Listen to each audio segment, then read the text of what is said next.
everybody talks about it. Understanding the unique expectations and values of Gen Z is like important for business in order to attract and retain their talent and so on. But this generation has distinct priorities that can significantly influence their career choices and workplace satisfaction. So it's almost like they have the choice about where to go. So in principle, when we are understanding Gen Z values, companies can create a more appealing workplace, improve employee engagement, enhance company reputation, drive innovation, and so on. But are corporations doing enough? And first of all, are they understanding what the Gen Z wants? And today, I have a guest who is going to tell us more about the Gen Zs. Hannah MacDonald Dannecker is a Gen Z expert and sought after public speaker who helps bridge the gap between generations in the workplace. She is a member of the Gen Z herself, and she offers unique insights on recruiting, managing, and retaining Gen Z talent. I have to mention that this is so interesting about her book, but we are going to discuss more about her book because I love when you have a title that resonates with my inspiration-driven, aesthetic, and poetic soul like mine. The name of her book is Well Shit, Time to Grow Up. It is kind of a memoir about Hannah's personal journey of self-growth after graduating university. Hannah, we are going to be discussing about it because I am super interested about that book. Hannah, tell me, how did you end up talking about Gen Z, understanding the Gen Z? Did it happen just like, oh, I don't know what to do, and suddenly I can talk about my people? How did it happen? Tell me. Yeah, very naturally. It started super naturally. So I am a Gen Z, just I was born into the generation. And so in the midst of the pandemic, I went to work for my family's business and we had started an internship program because I was looking at everybody around me and I was like, I love all of my coworkers. You guys are all phenomenal people. However, I am one of the youngest people here and the only youngest person here into every single room that I walked into. And so it very quickly became a passion of mine to start to bring other young people like myself into the rooms that I was having the opportunity to get into.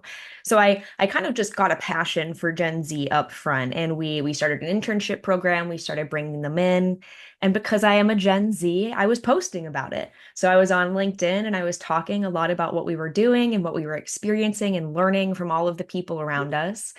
And somebody, I actually have no idea who this is, somebody who I have no idea who it is, changed my life forever because they submitted my name to Access, which is a Canadian recruitment and retention seminar. And so they submitted my name. They were like, this girl should come, she should talk, you should invite her. And this woman called me up and she was like, hey, somebody submitted your name. They said that you'd be a great speaker. Would you be interested in coming and speaking for us? And I had never done public speaking before. I had in high school, actually, and in elementary school, and I had taken some classes on it, but always just like assemblies or like graduation type situations, never in a way that I had ever considered this to be a career of any sort. And so I was like, I mean, yeah, I could come, I could speak, but what do you want me to speak about? And they said to me, they were like, we actually have no idea. We just know that you're a Gen Z. We know that you've got a lot of energy and we know that you'd be a good fit. So you tell us what you want to speak about and just come speak about it. And I was sitting there, I was, I think, 21 or 22 at the time. I was like, oh my gosh, I can't, like, what do you mean? You want me to come in? I don't even know what I'm supposed to be talking about. And so I just took a really big step back and I was like, okay, well, what do I know about? I know about Gen Zs. I know how to find them. I know how to bring them in, and I know how to keep them pretty well. And I think that that is a unique uh, talent for a hiring manager to have as kind of the new transition comes in. So I sat down and I started to learn a lot about them. I was like, I know from experience, but let me go through and really understand more specifically the stats behind it and why they are the way we are, which is why I loved your introduction because you started with, are we doing enough? And then you were like, wait, but do we actually understand what they want as well, which is so good. So yeah, that's kind of how it all came to be.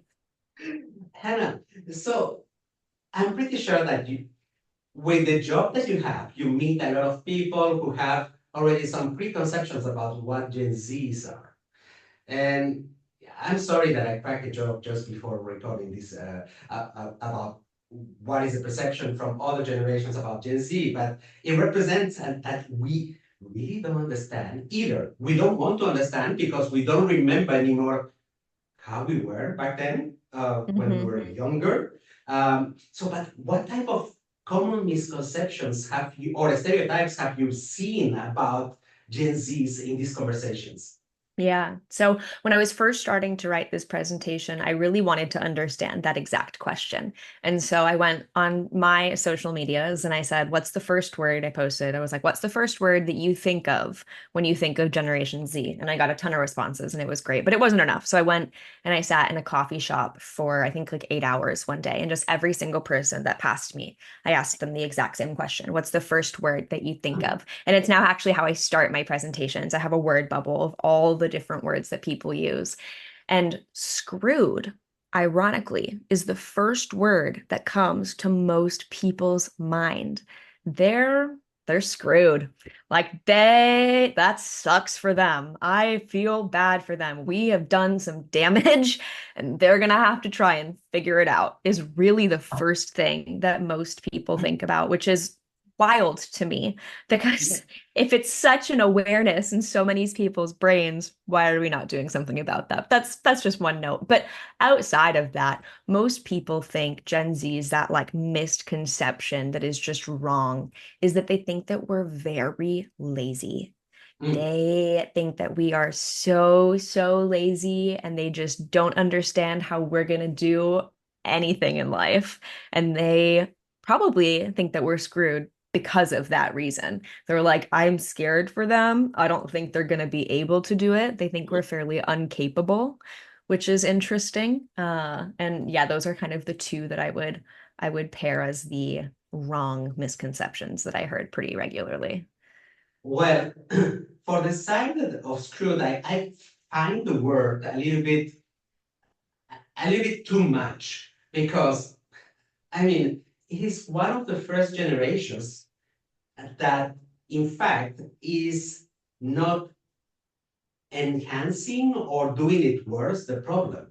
So it's the first generation who has decided that there are things that are more important than the financial safety. Like you take my generation, we were going for jobs just because of the money and the status. Hmm. We didn't care if they were selling weapons or, okay, your country, I know that weapons that's okay, but not in my country. Anyways, we didn't care about what the business was doing, but your generation it looks more when the data that I remember, like financial safety is number 4 in terms of the priorities. Why would you choose to go for Hmm. a given company? And then you guys are talking about well-being. You're talking about balance between work and life. Hmm. Something that we weren't doing. So I don't think that is screwed. And also, by the way, I mentioned to you that I have 2 daughters who are that generation too, and the kind of things that they talk about when they talk about the future, they are not there yet. They need still to go to university and so on. Are not the same type of conversation. It isn't about how much am I going to earn, but it's about doing something about with aligned with the passions, aligned with the lifestyle. And I find it beautiful. I don't think that you guys are screwed. Now, the other word that you use is lazy. What the hell? I was bloody lazy when I started in the workforce. I wasn't doing shit. And then nobody believed me because I looked busy, because I knew how to mind the behaviors that others were doing. But in fact, I was just trying to keep my energy low so that I can party after work. So I don't think that I don't find it more lazy than my generation. And I'm a Gen X. Yeah.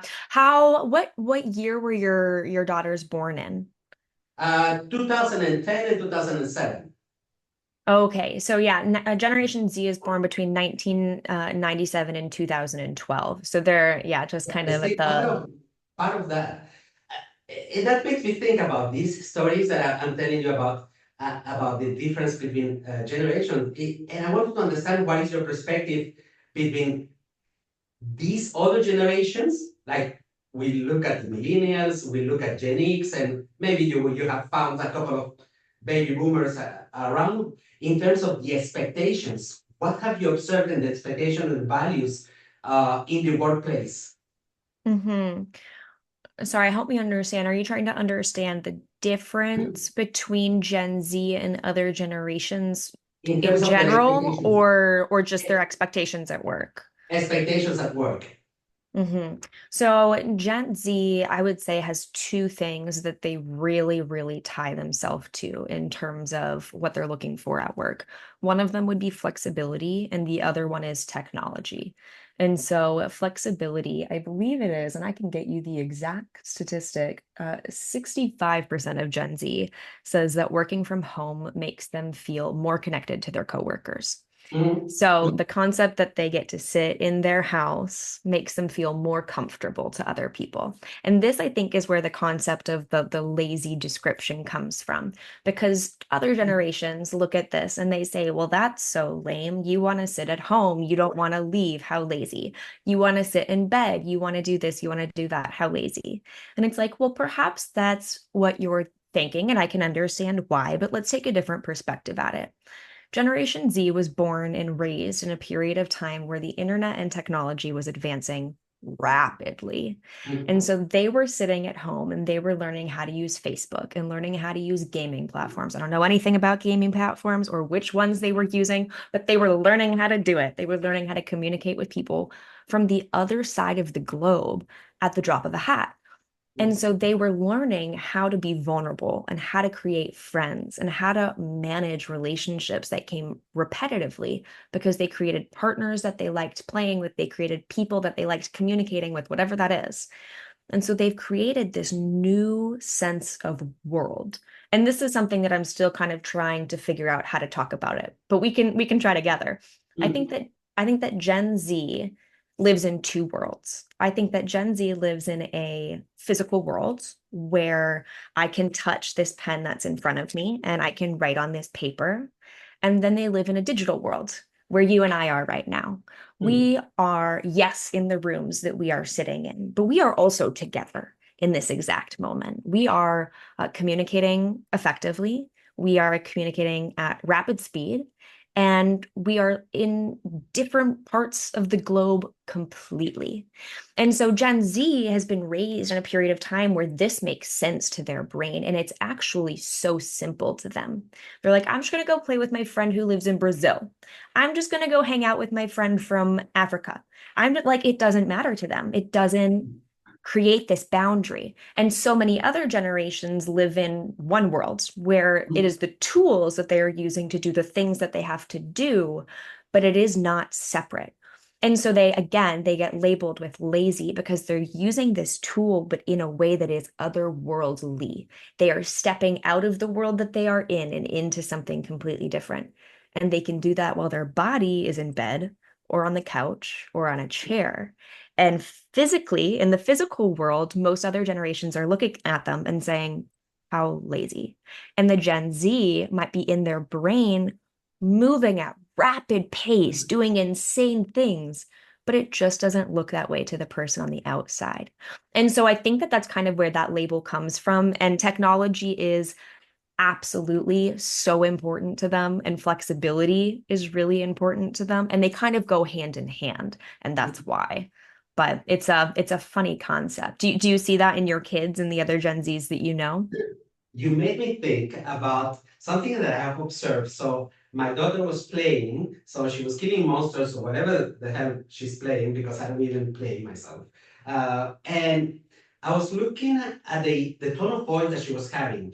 At one moment, when she's not yelling about killing the monster, she was having a real true conversation about her feelings of the interaction that she had in school with another friend. So she was being vulnerable, something that I'm not able to do. Like I'm overexcited and to have vulnerability in between the flow of an action, I couldn't Mm-hmm. have. So in fact, this interaction that my generation was having face to face to be vulnerable with somebody that we like to spend time with, they're having it. It's just in another way. So Mm-hmm. it's replacing. And this that's one observation. The other observation is the fact about technology. Um, I think that is a generation of growth hackers, so they don't have to do all the physical pain of the effort in order to get the shit done. There Mm-hmm. is something that they understand better ways to to go to the result without going to with all of the pain of Mm. the effort. And Absolutely. Absolutely. Like, go ahead. Sorry, I don't want to interrupt you. and at the end, corporations, they also want the same. They don't want to use less effort in order to get shit done. And these guys can do it. Now, Mm-hmm. are we still ready to understand them so that they are motivated enough to stay with a corporation or not? That's the key question, because now the choice is not even I go to another corporation. They can do stuff to earn money anywhere in the world. They can decide not to join the corporation. They can decide to be in Thailand, sitting in a beach, drinking whatever, and working, making money. And they Mm-hmm. don't need this on top of the money like my generation. They don't have a fixed number in their head. They are able to sacrifice financials for something that makes them happy. Hmm. Absolutely. And I think that the financial play, I don't know a lot about Gen Z outside of North America. My research has been fairly central to North America, so I don't want to speak to this based on the audience that you have. But what I will share is what I do understand to be true, and I'll just say that that's kind of within the walls of Canada and the US and perhaps Mexico. But the path to a home, to a, let's call it financially stable future, which is a home for most people, is much more muggy than it's ever been before for other generations. Like other generations might be able to say, okay, I can look at this salary. I know that I can work it five years and then I'll get to the house. Or I can have this job and pick up an extra shift every Saturday. And because I can do that, I can save in 2 years the additional money that I need for the down payment, whatever that looks like. It's been a little bit more clear. This generation, the markets today, at least here, are much more scary. They're changing at much more rapid paces, and they're harder to get into. And so, for a lot of Gen Zs, just like what you said, the financial stability isn't necessarily the end all be all because they don't know what they're going to do with it, even if they get it, because they don't know if they'll use it in the way that most people traditionally have. And so they leave at this place of like, okay, well, if I don't need that extra 50 cents, if I don't need that extra $500 on the salary or whatever that is, they're seeing a bigger picture of what is happening, what am I getting, what does this work life look like, what does the culture of the company look like, what am I really getting myself into? And they're not necessarily as inclined to trying to look busy as they are with trying to be effective and then get the heck out of there. Like most of them are like, let me do what I got to do and then let me leave. Like if I can do for you in less hours what you are asking me to do, why would we not? And so there's not as much like sitting around trying to look busy, I don't think. And there's a lot more, hey, why is this technology not available? Hey, why can I not use ChatGPT? Hey, can you get me this, whatever? And like more efficiencies are starting to come forward, which is hard for managers because Gen Zs are pushing back on managers in a way that has never happened before. And that's a whole different conversation. It looks to me that while my generation was a little bit linear, and you mentioned goals. I have to get this amount of money for my down payment for my house. I need to reach this level of the hierarchy in the corporation. That's linearity. So we were measuring success in life by meeting certain goals, in achieving certain milestones. I have the impression that Gen Zs would be more into, I don't know if you're familiar with the agile approach, iterations. So I validate, I don't know where the hell I'm clearly going, but I need to validate the next step. I have a hypothesis, maybe I need to be, I don't know, a social media manager. This hypothesis is not validated, then we dump the idea. We try a new thing. So it's a continuous validation of hypotheses. But guess what? I mean, we reach more certainty about happiness or fulfillment by validating little things instead of saying, like in my generation, saying, when I'm going to have my house, I'm going to be happier. No, these guys are continuously validating happiness with small little steps. I will try this. Doesn't work, ciao. Or I can improve it. Or I can go to the next steps this is achieved. So it's not linearity, it's like always going around, but moving forward and validating this little step that makes them happy. And maybe that's the good way to go, because this linearity sometimes has been dictated by our parents. Ivan, you're going to be an engineer. Ivan will be an engineer. And then I'm super unhappy because I became an engineer. Maybe that's not the way how things should work. What's your take on that, Hannah? Yeah, I think that it kind of goes a little bit of both ways. I think that that might be, well, so many thoughts on that, so many different directions to actually take it. First, I think that the concept of tiny victories isn't bad, but with discretion. Because I mean, people talk a lot about like, okay, what if this is like the participation trophy generation?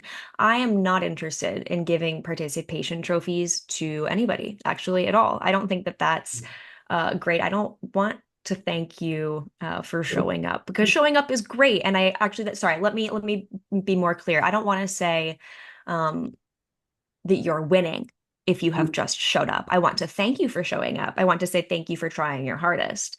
But when you actually win, it means that you have done something abnormally great.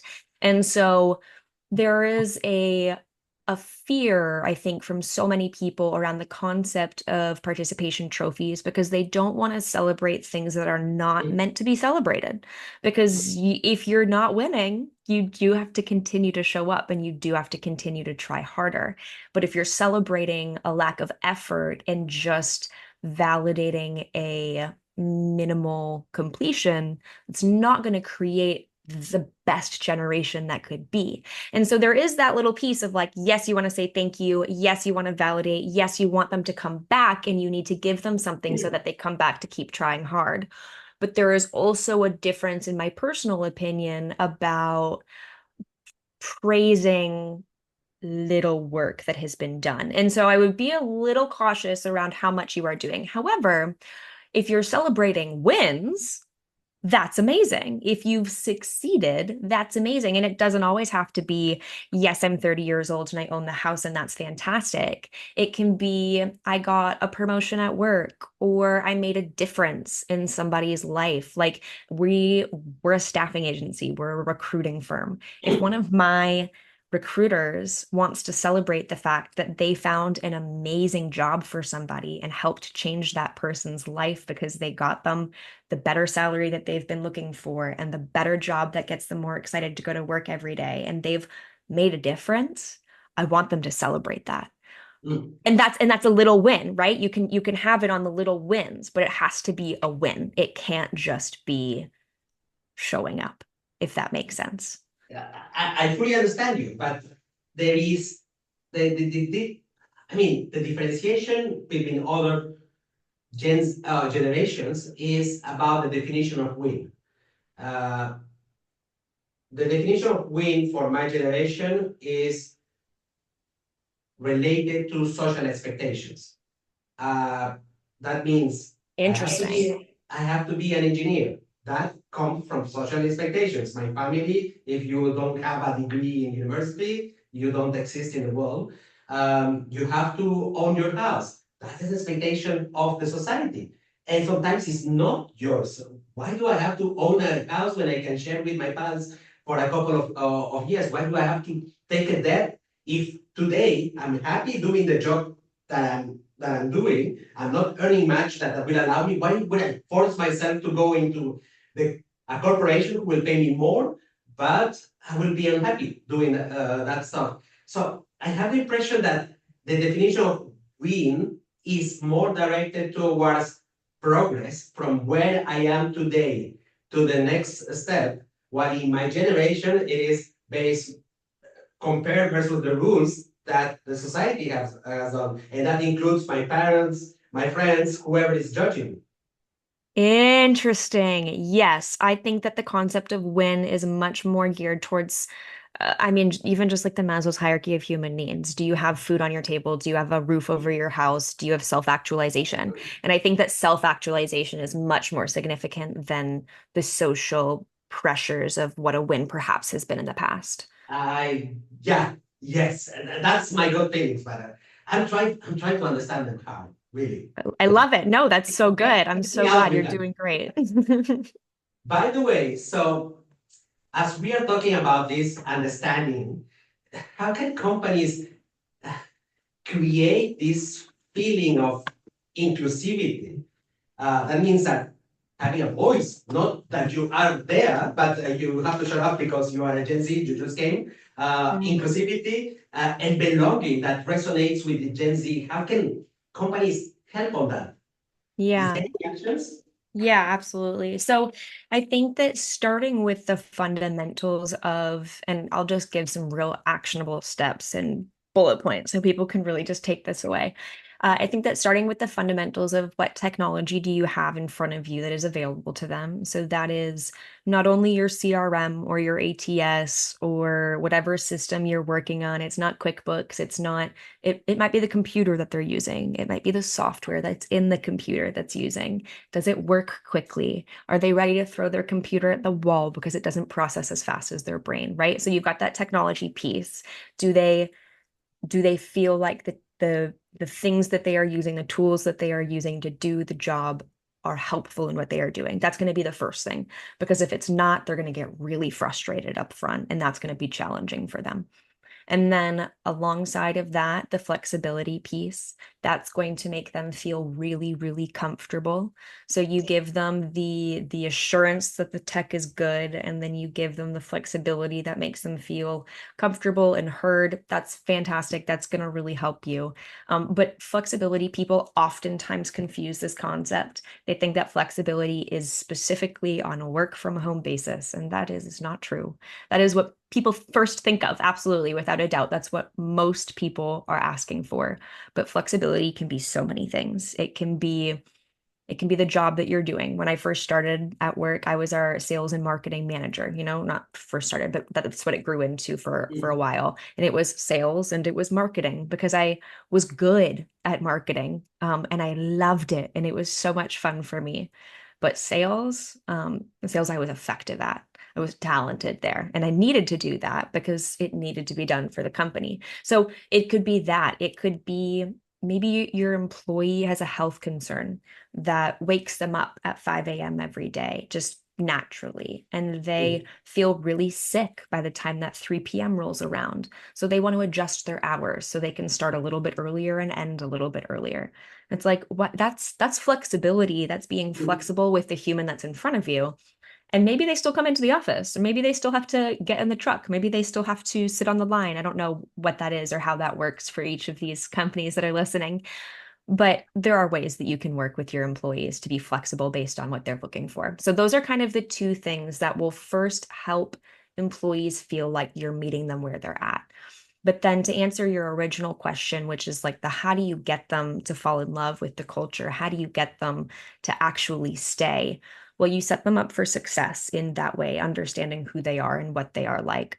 But then you stop managing them and you start mentoring them. And yes, management needs to be done. And you do need to have a handle on the work that is being pushed across the table. You are managing the tasks that need to be pushed through. But I want you to mentor the people that are working on those things. And so, what I mean by that is when you have an employee doing a job that you've known how to do for 30 or 40 or 50 years, it's so easy to come up to them and to say, I know exactly what you need to do. This is how you're going to do it. And we're just going to, blah, blah, blah, and you give them the instructions so fast and so quickly because it's buried in your brain and you know exactly what's going on. It's so simple to walk into that. But what's really hard is to walk up and say, hey, this is what I'm going to have you doing. Let's go sit in the chair together.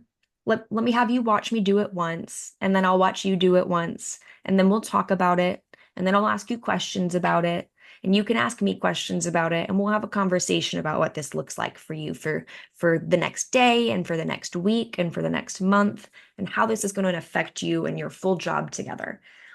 And that person feels very understood and very heard and very cared for. But when you immediately walk up to someone and you go, boom, here's the assignment, it's not necessarily going to get that employee set up for success to move forward with that assignment very well. So I say this to people all the time, and I first wrote it down because it was important for me to remember. You listen to learn, you learn to understand, and then you understand to speak, which is why I loved your first comment at the very beginning. Do we even understand them? So you sit next to them and you say, hey, how are you doing? What's going on? And you listen and they speak to you. And then you say, hey, this is what I heard you say. Did I understand you correctly? And they say yes or no. And then you pivot based on what that is. And then when you finally understand what they're saying, you say, wonderful. I have some suggestions for you. I have some advice for you. Do you mind if I walk this through you with you together? And that employee will stay forever. They will feel so cared for. They will absolutely love. And it's great because Gen Z is one of the best generations to come into your company right now. They love staying. And I'll find the exact stat for you. Here it is. 90% of Gen Zs say that they understand that longevity in a job is important. And then 70% of those Gen Zs say that they actually want to stay at the current company that they are and go nowhere. And so it's really different from the millennials who were in the previous generation who were like, hey, that grass looks greener on the other side for 50 additional cents, which is fine, but that's not Gen Z. And so if we can really learn how to work well with them, they can be, oh my gosh, some of the best employees ever. That is very true. But something is still circulating in my head. You mentioned a word when you were talking about flexibility. You were mentioning different types of flexibility. It's not only about remote. It's not only about the hours. It is about the job scope, and that ticked in my mind because I have observed the same. So they are more effective if they are jumping from different sorts of works. If they have to deal only with one type of task for 1 week, they get a little bit bored easily. But when you are changing, it's almost like a challenge, like a gaming challenge. We have this problem, and no matter what angle you're going to find, like financials, understanding digital or technology or whatever, they are more excited about a challenge rather than a task that is functional. This belongs to marketing. This belongs to finance. No, they don't care if they're jumping. And in fact, it excites them. Is that true? Absolutely. Absolutely. Without a doubt. Generation Z is very overstimulated. We were born, like I said, when technology was advancing, and we were the first I wouldn't call us iPad babies because we were a little bit too old for that. But I like to tell people that we were brick breaker. Yeah, that's the right word. Brick breaker babies from the BBM, like Blackberries. We would sit and we would play in doctors' offices as kids, and we did have that screen in front of us. But then, as it started to advance, as we were starting to get a little bit older, technology grew so rapidly, and we were sitting with our phones in high schools because it wasn't rejected yet. There were no laws around this. We could have everything with us all the time. We had all of our internet access all of the time. We were sitting in class scrolling through TikToks, or at the time it was, oh my gosh, what is it? Vines. It was a Vine at the Vines. time. Oh, yes, I forgot that existed. But yeah, so there are just all of these different things that grew so quickly and made our brains love the rapid speed. So our attention spans are so little because of it. But because we also had all of these different platforms, we are lovely multitaskers. And so we love the opportunity to do multiple things at once, and we love the opportunity to move them along really quickly. And so that's kind of why I think that is the way that it is. But I've definitely noticed that amongst most of our Gen Z employees, they love to have lots of opportunities and grow in lots of different ways. And so I always try to encourage employers there are things that you bring Generation Z in to do in your office. I don't want to reject the concept that they have a purpose. Typically, they are coming in to file something that nobody else wants to file. They are coming in to make calls or send emails or do work that other people don't have the opportunity to do, which is often the grunt work. And I don't reject that that needs to be done, and that is the place of an entry-level employee. However, if you can also dangle some steak in front of their face, it's going to get really exciting for them. So if you can say, hey, yes, I need you to do these things, but on every Thursday at 9 a.m., you get to do this. And it is something that they are super excited about, even for just like 2 hours. It still will get them motivated to come back and do more. So, yes, lots of people, lots of Gen Zs love lots of opportunities. I love that idea. By the way, so I know that this podcast is not often listened by Gen Z, but let's imagine that suddenly we have a couple of Gen Zs listening to this podcast Okay. and they want to learn how to voice out their needs and expectations to employers to say it. It's not that easy. That's why I'm asking you, so how this Gen Z should communicate it? What tip would you tell him to say, hey, you have the right, but you should say it in that way about your Mhm. expectations and needs? Mhm. Yeah, I would say I always recommend a couple of things. When somebody asks me, like, what would you like to say to Gen Zs? My first piece of advice forever will be learn to be comfortable in an uncomfortable place.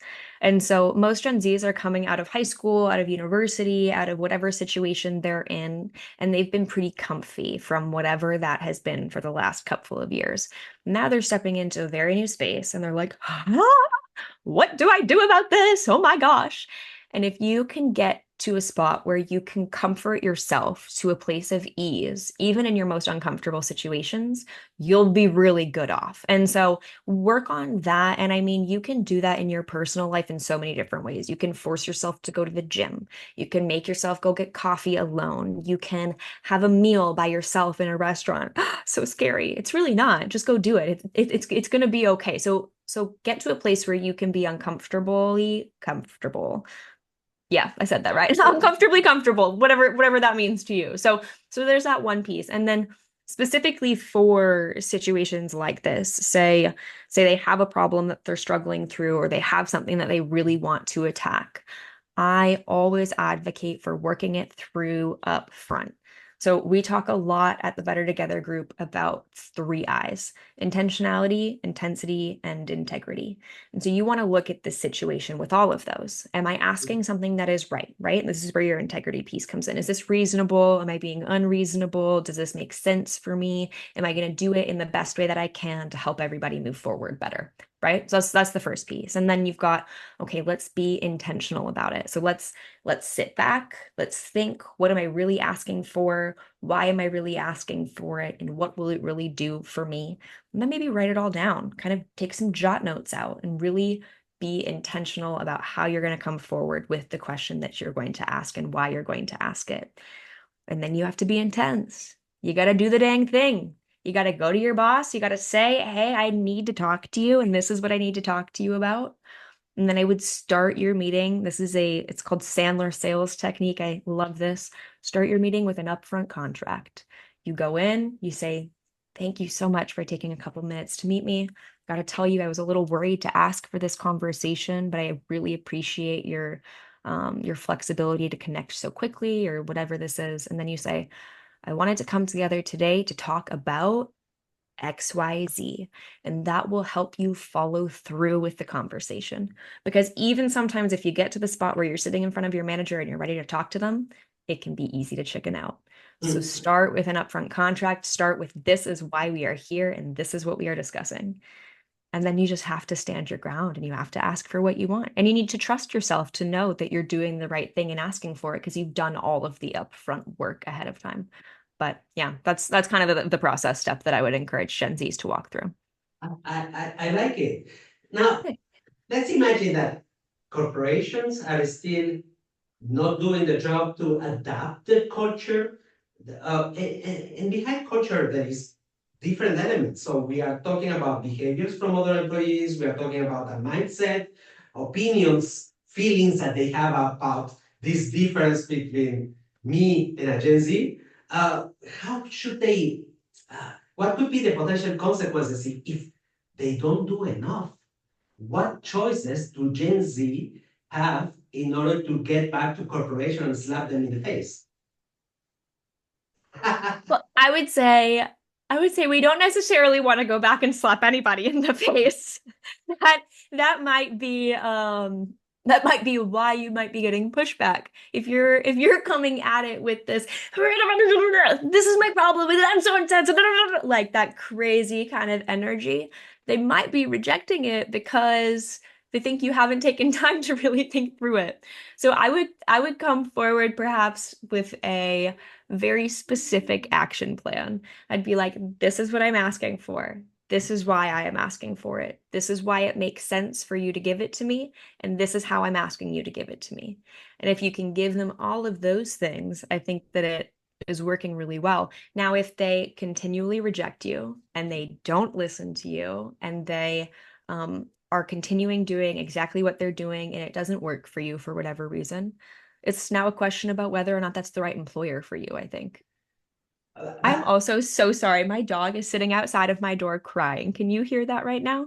no, in fact, I No? don't. Okay. Wonderful. Good. No, he's just sad. He wants to be in. He's like, this sounds like a fun chat. I want in. But no, as long as you can't hear it in the mic, that's what matters. No, that's totally fine. But I mean, wouldn't it be the same if I go to corporation one, corporation two, and maybe it's almost like a sickness. They are not ready to adapt, and maybe there is just 10% of corporations that are really adapted, and have been fighting in order to change because change is a fight. Is not doesn't come easy. It needs efforts. It needs investment sometimes. Not always investment, but efforts. In any case to change. And let's assume that only 10% of corporations have something that Gen Z find attractive and the rest are bullcrap. Is there other choices for Gen Zs? Yeah, I think that there absolutely are. I mean, it's easier today to start a business than ever. I own a business myself. It's not, I mean, lots of Gen Zs will do it. Lots of Gen Zs will transition into that, and it is a powerful tool that they can use if they're not finding what they're looking for. Now, I found what I was looking for. I come from a family business. I'm helping our business expand into the US, which is completely separate. I want to be very crystal clear with those two statements side by side. But yeah, Gen Zs could step away. They could start a business. They could do something themselves. They could be Uber drivers. The vendor concept right now is insane. There's so many things that people can be doing. But 27% of the workforce will be Gen Z in 2025. And so there are only so many jobs to go around, and the economy is shifting every single day. And so there is kind of this ebb and flow of will the employers win or will the employees win, and who's going to have the final say. I don't know right now. I don't think that it's ever actually over. I think the conversation just continues to shift based on whatever the economy is doing at the time, but there are other opportunities for them. But not all other opportunities will work forever. So it will just, like I said, flow back and forth. Yeah. Uh, is it easier for a Gen Z to have the courage and say, I will launch my own business compared to millennials and my generation? Yes, so I am not. a Gen X. I'm not a boomer. I'm not a millennial, so I can't say based on my own experience, but I think that it is much easier. I think that they have a lot of resilience in that specific area compared to previous generations. Mm. Gen Z experienced a recession as children, and then they experienced the pandemic as pre-adults. I call them like little baby adults. They were young enough to know what was going on, but not old enough to be personally financially affected by it is kind of the line that I would draw there. Like they were still in high school or university, but perhaps probably still living with their parents at the time. So they were baby adults, and both of these events created this resilience in Generation Z, where they are bounceable, let's call it. Like they Yeah. can do something, they can try something, and if it fails, they will bounce right back. It doesn't really bother them as much as previous generations, it seems to have. But they also have a lot less to lose. And so as they grow up and as they age into different brackets, into their 30s and 40s, and new generations come in, I think that people who have less to lose are more resilient in general. And so I think that that will continue to pivot as they grow older and again new generations come in, but we'll see. I have some numbers on my own. Every 6 months, every year, I onboard like a group of five, six university students to work for 2 months with me. It's Amazing. like a program because there is some Mhm. classes that they have to attend and they have to do a job. And in average is 5 to 6, and in average half of them wants to be an entrepreneur just after university. Mhm. I don't think that in my generation anyone was dreaming of being an entrepreneur just after. Maybe later, it was very minimal. In fact, and you said it looks incredible that they have courage to go and do it, and they have resilience to bounce back because they are not going to be fixed on just the outcome, which is generation of money. They are going to be driven by this craziness of having impact, purpose, effect on the planet, and all some bullshit that makes you stay and just go for it, despite Yeah. all the slaps of life. Yeah. Yeah, absolutely. That's great. How long have you been doing your program for? Um, 4 years. So Mhm. I know that like in by mid October, that is the last wave was starting until just before Christmas. So that's amazing. So I have the time to understand a little bit more Yeah. their what works or not. But believe me, that the first time wasn't easy. It's a little bit later that I understood this trick that if I give them just one type of things to do, is going to be full demotivation after a couple of weeks. But if it is jumping and talking about challenges, I have this problem, I don't tell them how to solve them. I just tell them I have a problem. Just let's meet next week and find, get prepared, and let's talk about how to solve it. They Yeah. love talking about problems, not about task. Task is Yes, boring. they are very, very solution based. They love to like find bugs and figure out how to work through them for you, for sure. I think it brings them joy, like honestly, like pride to be like, hey, just so you know, this is how we can fix that. And they're very good at that because often bugs are in your technology and they were raised on technology, so they might be the first to realize that something's not working the way that it is. But then they also use a lot of technology to solve most of those problems. Like they are very aware of how to use different resources like ChatGPT or Reddit, which is insane for other generations to Yeah. think about. But they're quite adaptive of how they work through some of those things. Hannah, Yes. I love our topic, but I need to give some time to understand a little bit more about your book. What should time to grow up? Who is it for and what is it about? Yes. So I originally started talking about Well Shit as if it was a memoir because it is lots of stories from my life, but more recently I've transitioned to explaining to people that it is not my life story, however, a few stories from my existence. It started in the midst of COVID. I originally started it kind of as a Dear Diary. I would like you to know. I wanted to give it to my kids one day. I was like, I want to write down all of these little things that I've experienced and these little journeys that I've gone through that have helped me learn something and give it to my kids so that they can't say, "Hey, well, mom, you're 50, you don't know." And I'll be like, "Yeah, but when I was 21, I wrote this book for you so that you could learn from me at that age and not tell me that I was too old to tell you what to do." So I started with that kind of concept in mind, and then I really started leaning into a lot of things that other people had started to teach me. So it was lessons that my parents and my siblings and my friends had helped kind of me learn throughout these things. And I was like, well, I can't write these out and then not share them with them.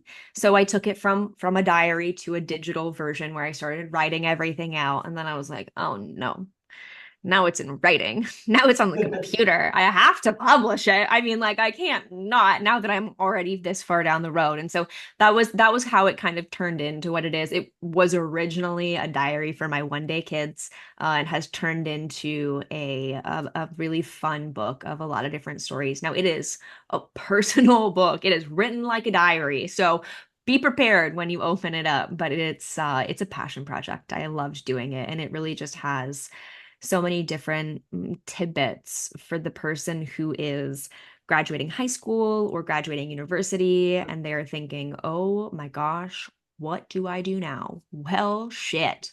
What's next? And so I think I might actually change that byline underneath to what is next because that's kind of the whole concept rather than time to grow up because that comes across. I've recently had somebody tell me that comes across as like it's time for you to grow up, which is not the intent of it. The intent is, oh my gosh, what do we do now? So that's really kind of what it's for, and it's for yeah, young adults who are just in the well shit mode. That's good. Interesting. Tell me, if people wants to reach you out to ask you questions, especially given your knowledge of what the wealth of knowledge that you have about your generation, the studies behind, how can they reach you out? Yeah, so you can find any of my resources on the website X2Z, so www.x2toz.org. And that's you can find any of the books. I've done five, any of them there, and kind of download the free PDFs. I just want to get information into as many people's hands as possible. So anything that I know, I want to share with you so that you can know it too. But then if you're looking to connect, I think there are some resources on there, but you can always just send me an email, Hannah, HANNAH, at bettertogethergroup.com. And I would love to chat with you if you're looking for help with hiring or figuring out them Gen Zs in your life. Let me know. I'd love to talk. I will definitely put all of these links below Thank this you. episode. And I was really lovely to speak to you. And thank you very much for sharing this wealth of information, Hannah. Lovely, really nice to speak to you. It was so much fun. Thank you for having me, Ivan. I would do it again just to listen to your accent all day. But the conversation was lots of fun too. You fell for my accent, right? Thank you, Hannah. Oh, bye.